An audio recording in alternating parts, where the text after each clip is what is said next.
Hey, what's good guys? Joshua here with Chopy Tech, and I've had the Moto Z for quite a few months now, and I reached out to you guys on Twitter, which is @Chopy. You can find it right there, and that's where you can follow me for updates on the channel. But I reached out to you guys on Twitter for #AskChopy, but this time I asked you to ask me some questions about the Moto Z. So today we are going to be doing a Moto Z Q&A. So this is pretty much my review of the Moto Z.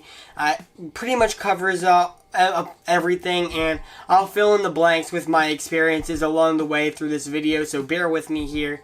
But without further ado, let's get started. So my friend Razak asks, how is the no headphone jack on the Moto Z treating you? And in conclusion, the Moto Z actually came with a headphone jack plug-in, so if I plug in to the bottom here, I have access to the headphone jack, which is super sick.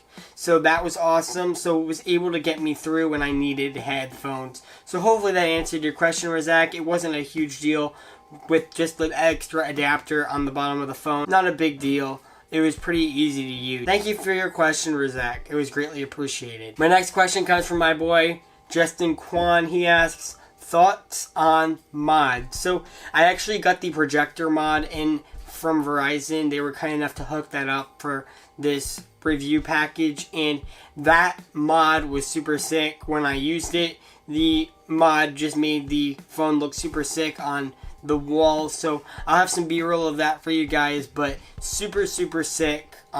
Definitely a great thing, but it's a little bit pricey. It's about $300 for the Projector Mod, but they also have a bunch of other mods on the market, and they're just super sick that they can make your phone do a bunch of different things. Pretty cool stuff. My next question comes from Anirba Mandal, and he asks, how does the phone feel in hand? Slippery? So actually Motorola gave me a skin kind of thing to stick on the phone on the back of it. I since took that off, and it connects via the prongs in the bottom here.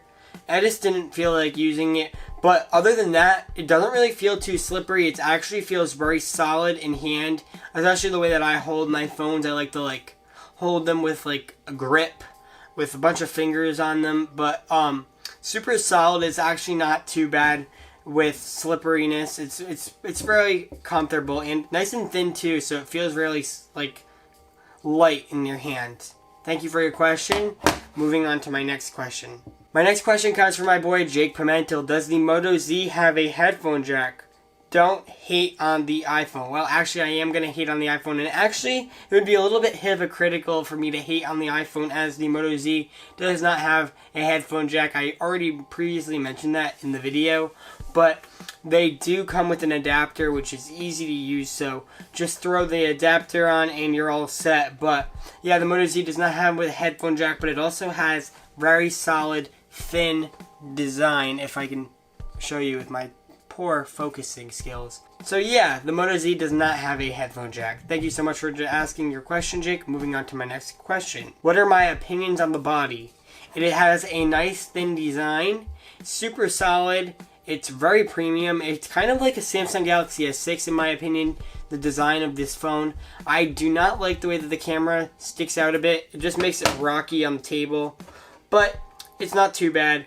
I like how the buttons on the sides, the power button has a grippy texture to it, and the volume sliders do not, so you can tell the difference.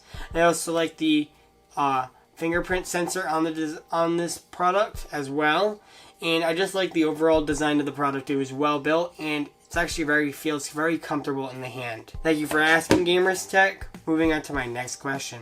My next question comes from my friend Diego Leong, and he asks, at this time of year with the empire of budget mid-rangers, how can this stand a chance? Honestly, in my opinion, it doesn't really stand a chance compared to the budget mid-rangers, as if you have a budget, then you have a budget and you're going to stick with the budget. But if you can splurge and have a flagship smartphone budget, then I can definitely recommend this one. Definitely consider it at least. There's a bunch of other phones in the market that I plan on checking out on the channel soon, but this is one of the daily drivers that I would consider at a flagship price. But there's also a variety of different budget phones. I actually made a video all about that previously, so you can go check that out. But thank you for the question, Diego. It was greatly appreciated.